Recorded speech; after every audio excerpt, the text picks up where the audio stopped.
नमस्कार, विस्मा न्यूज में आपका स्वागत है। मैं श्री गोपाल नारसन। सबसे पहले मुख्य समाचारों पर एक नज़र। 320 किलोमीटर प्रति घंटे की रफ्तार से चलेगी दिल्ली से वाराणसी बुलेट ट्रेन। पुलिस वर्दी में ही व्यापारियों को लूट लिया दरोगा जी ने। सोनिया गांधी ने अर्नब गोस्वामी और पार्थो दासगुप्ता पर साधा निशाना। ग्राम मलपुरी में भाजपाइयों का प्रवेश हुआ निषेध। कुंभ मेले में 8 घंटे की ड्यूटी देगी पुलिस। अब खबर विस्तार से। नई दिल्ली से वाराणसी के बीच बनने वाला 800 किलोमीटर लंबा high speed elevated rail route Lucknow Prayagraj होकर वाराणसी जाएगा। यह नई दिल्ली से उत्तर प्रदेश के गौतम बुद्ध नगर के जेवर में प्रस्तावित एयरपोर्ट से भी कनेक्ट होगा। इस पर 320 किलोमीटर प्रति घंटे की रफ्तार वाली बुलेट ट्रेन चलाने की योजना है। हवाई सर्वेक्षण के बाद रेल रूट विकसित करने की निगरानी national high speed railway corporation limited कर रहा है। गोरखपुर जिले में सर्राफा व्यापारियों से 35 लाख रुपए का सोना, चांदी और नकद लूटने वाले पुलिस के एक सब इंस्पेक्टर, 2 कांस्टेबल को ही गिरफ्तार किया गया है। लूट के समय ये तीनों पुलिस वर्दी में थे। महराजगंज के 2 सर्राफा व्यापारी जेवरात और कैश लेकर बस से गोरखपुर से लखनऊ जा रहे थे। रास्ते में पुलिस वर्दीधारियों ने जांच के नाम पर उन्हें बस से उतारा और ऑटो से अगवा कर ले गए तथा रास्ते में उनसे 35 लाख रुपए का सोना, चांदी और कैश लूटकर फरार हो गए। सीसीटीवी फुटेज में पता चला कि पुलिस की वर्दी में लुटेरे नहीं बल्कि असली पुलिस वाले थे, जो बस्ती थाने में तैनात एसआई धर्मेंद्र यादव, सिपाही महेंद्र यादव और संतोष यादव हैं। कांग्रेस अध्यक्ष सोनिया गांधी ने अर्नब गोस्वामी और पार्थो दासगुप्ता की लीक व्हाट्सएप चैट पर कहा कि दूसरों को देशभक्ति और राष्ट्रवाद का प्रमाण पत्र बांटने वाले अब पूरी तरह से बेनकाब हो गए हैं। उन्होंने केंद्र सरकार को भी घेरा और कहा कि सरकार ने किसान संगठनों के साथ बातचीत के नाम पर हैरान करने वाली असंवेदनशीलता और अहंकार दिखाया है। उत्तराखंड में जसपुर के ग्राम मलपुरी के निवासियों ने कृषि कानूनों के विरोध के चलते भाजपा नेताओं व कार्यकर्ताओं को किसान विरोधी बताकर उनका गांव में प्रवेश निषेध कर दिया है। इसके लिए गांव के बाहर बोर्ड लगाकर चेतावनी दी गई है। हरियाणा के कई जिलों में 23 जनवरी की शाम से बारिश हो सकती है। मौसम विभाग की माने तो हरियाणा के पंचकुला, अंबाला, यमुनानगर, कुरुक्षेत्र, करनाल तक बूंदाबांदी या हल्की बारिश हो सकती है। अब कपड़े भी नकली। मेरठ के कई शोरूम से लाखों रुपए के ब्रांडेड कंपनी के नकली कपड़े बरामद हुए हैं, जिनकी कीमत 5 लाख रुपए बताई जा रही है। अब खबरें सहारनपुर से।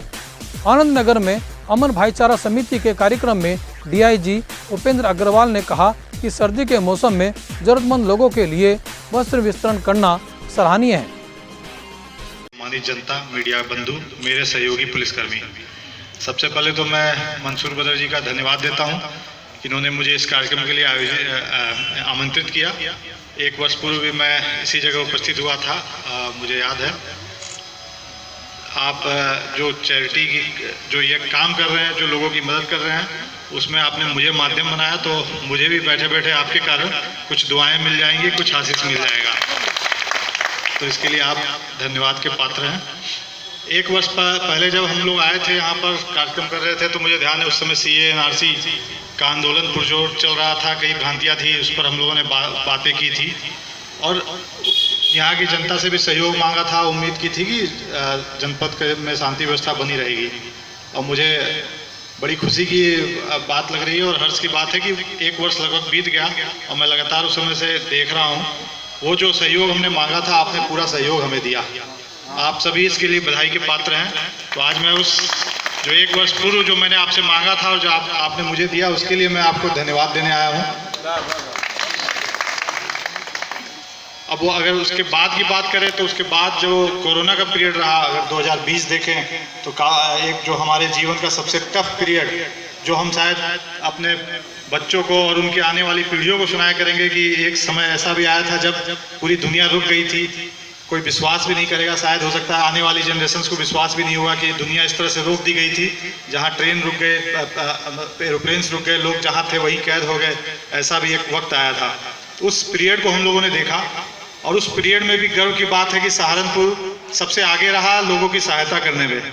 हमारे बैचमेट्स जो अलग अलग स्टेट्स में थे, अलग अलग डिस्ट्रिक्ट में थे, जब उनसे बात होती थी तो यही समस्या वो बताते थे कि अचानक से इस तरह से जो रोक दिया गया है और बंदी कर दी गई है, इससे कई जो है डेली मजदूर जो डेली कमाते खाते हैं, इनके लिए जीवन संकट हो गया है। तो मैं उनको यही कहता था कि तुम्हारे यहाँ हुआ होगा, हमारे यहाँ तो देने वाले ज़्यादा हैं, लेने वाले कम हैं। सहारनपुर में 13 केंद्रों पर कोरोना टीकाकरण अभियान शुरू हुआ है।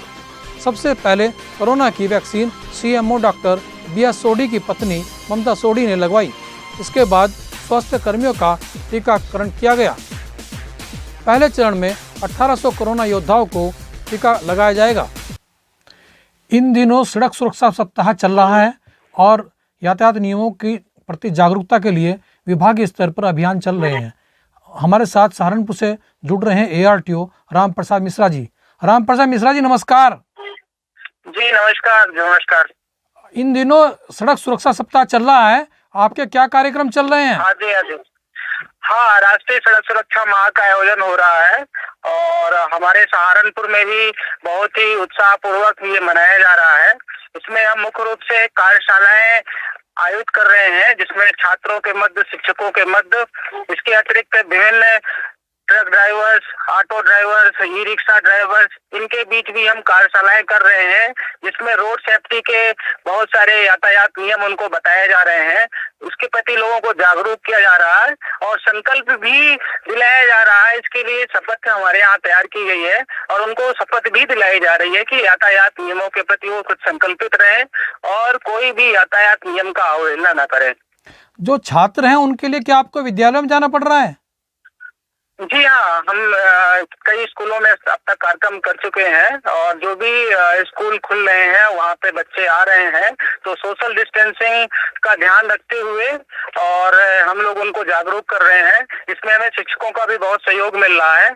शिक्षक हमें फोन कर रहे हैं विभिन्न स्कूलों से कि हमारे यहाँ आकर के रोड सेफ्टी अवेयरनेस प्रोग्राम चलाइए और बच्चों को जागरूक करिए। तो सहारनपुर में बहुत ही उत्साहजनक तरीके से यातायात माह मनाया जा रहा है। चलिए, बहुत अच्छा, हमसे जुड़ने के लिए बहुत बहुत धन्यवाद आपका। तो ये थे Saharanpur ARTO Ram Prasad Mishra ji. Thank you. Haridwar Kumbh मेले में ड्यूटी पर आए पुलिसकर्मियों से इस साल 8 घंटे की ड्यूटी ली जाएगी। पहले 12 घंटे की ड्यूटी ली जाती थी। महत्वपूर्ण स्नान पर्व पर ड्यूटी का समय बढ़ाया जा सकता है, लेकिन अन्य दिनों में पुलिसकर्मियों को 8 घंटे ही काम करना होगा। 3 शिफ्टों में ड्यूटी ली जाएगी। उत्तराखंड में मंत्रियों अधिकारियों ने खूब विदेश दौरे किए हैं।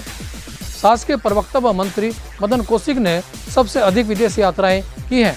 वहीं अधिकारियों में ACS राधा रतूड़ी और अपर सचिव स्तर के चुनिंदा अधिकारियों को छोड़कर तकरीबन सभी अधिकारी एक या एक से अधिक बार विदेश यात्रा कर चुके हैं। उत्तर प्रदेश उत्तराखंड की खबरों के लिए बने रहिए हमारे साथ। नमस्कार।